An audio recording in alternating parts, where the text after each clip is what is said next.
Hey there, friends. How are you? Okay.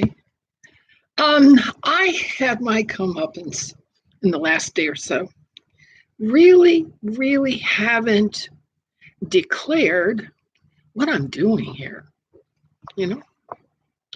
And a evangelical nailed me to the wall and asked me what in the world I'm doing if I'm a Christian questioning the Bible. And I thought about it and I wrote him an email, and it occurs to me that I really do need to state my intentions here. Okay, now, some of you realize, some of you know that my background, my experience, okay, growing up was rather extraordinary. It was rather unusual and difficult. Okay. I was an infant that was trafficked in the first 6 weeks of my life. I do not have lawful birth registration papers. The ones that I was given were the papers of a dead child. Like my two sisters, they took me away from my birth parents, gave me the birth records of a dead child, and dumped me off in the adoption market. And that's one of the reasons I speak to the human trafficking issue with such passion, because I was placed in a family that was very much not like myself. I was very foreign and alien in that family.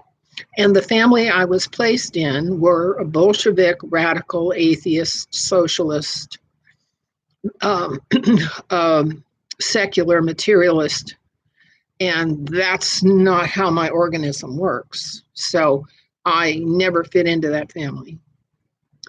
And so my life from the age of about 6 has been about finding a way to reconcile my existence. All right. And so from the time I was 12, I began church shopping. A lot of us do that. I went through Jehovah's Witnesses and Mormons and Methodists and Presbyterians and Quakers, and I went to all the churches. I spent some time with the Baha'is, with the Sikhs, and I realized that the people who connect with God have a sense of accountability for their behavior. That's what makes them peaceable, because they realize that the effects that they create by their behavior affect other people. There, maybe that's better.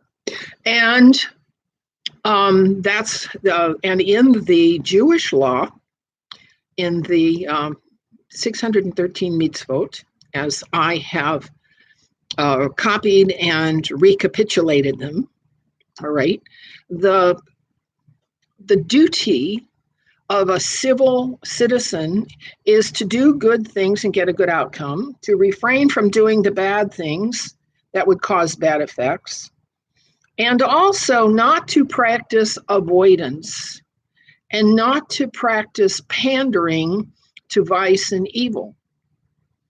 There are penalties in the Torah for not speaking up when something needs to be reported.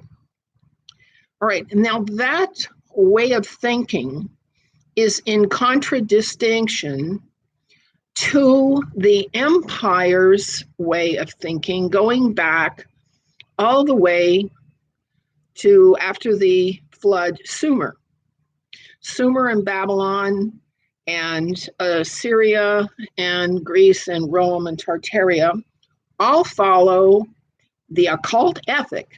And what is the occult ethic? The occult ethic is that you sacrifice unwanted children and anybody who protests too much. All right. There's temple prostitution. There's pedophilia and pederasty. There's child sex trafficking. There's drug running, gun running. There's vice. There are protection rackets. Those are the practices, the behavioral practices of the empire, which the New World Order is doing everything it can to reinstitute into law. All right. And that's why The ideological crimes against women and children are not prosecuted because they're part of the New World Order ethic. That's the New World Order ethic right there. Total surveillance, okay, and pandering to vice and protection rackets. That's the empire's way of doing business. And that is not what is being discussed in the halls of Congress or in the halls of Parliament about where is this going, all right? We know that the New World Order is totalitarian and so forth. But when the Masons and the chivalric orders and the Rosicrucians have taken their fifth dimensional metaphysics, their fifth dimensional method for manifesting the reality that they want to create for the rest of us, they ignore and avoid problem solving because they believe that problems take care of themselves. That's their metaphysics. That if you think too much about a problem, then you're adding to the problem. That's fifth dimensional metaphysics beyond the fourth dimensional command over time. In the fourth dimension, we have the opportunity to become eternal, to join the heavens in an eternal now. But that's not where the third dimension is. We can't just manifest out of our ideology a reality that is just or fair. And the imperial, double-dealing, double-headed ego aligns with the belief that evil needs to be allowed to do what evil does, and the innocent are just its victims. Okay? Evil is predatory. And in a just system, just law turns evil on its head and takes away the reward for being predatory and makes the person who is doing good with the expectation of getting a good outcome ensures that they get the outcome that they worked for, which the empire wants to allow to be taken away from them. Now, nature is predatory in a limited way because the natural environment does not have a law system to enforce justice or fairness. In the ancient Celtic Brehon law system, the people were scattered about and they were in little communities where they were able to align with and enforce their own social guidelines. But they were constantly overrun by the empire that wanted to take their resources away from them and steal the future of their children. That's the same problem we're going through now.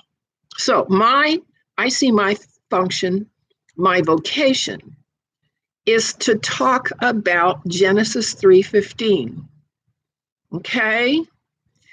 The fight between the seed of the serpent, which is commerce that panders to vice and protection rackets, versus just and fair law that allows the person who does the good to get the outcome of doing the good, to put hooks in the jaws of the predators and force and require commerce to be civil and to operate plainly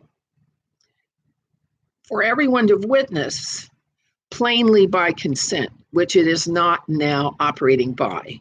What we have is small print in contracts that is so deceptive, treacherous, and double dealing that a normal, honest person simply can't master what maritime admiralty law and its rule baiting systems want to inflict on honest, hardworking people.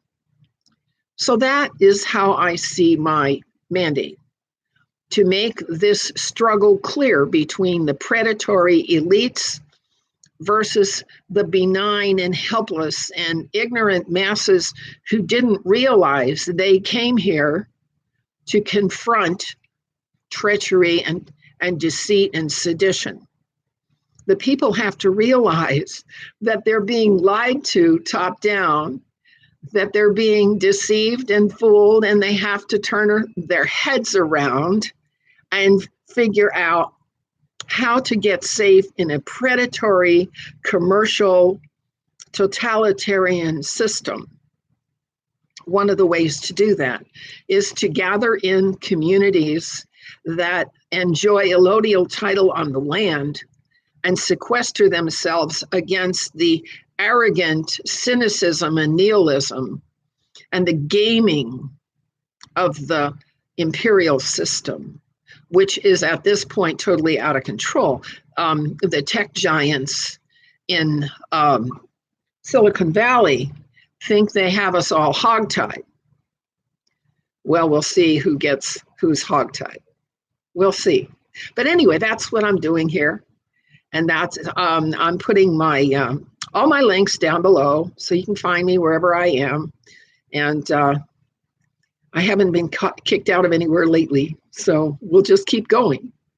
And we'll have to help people to become aware that there's more going on than meets the eye, and that most of the real reality is in between the lines of the text, the contracts, and not spoken in the games and entertainments that we're tempted by. I hope I'm making sense. We'll see you later. Bye. Yeah.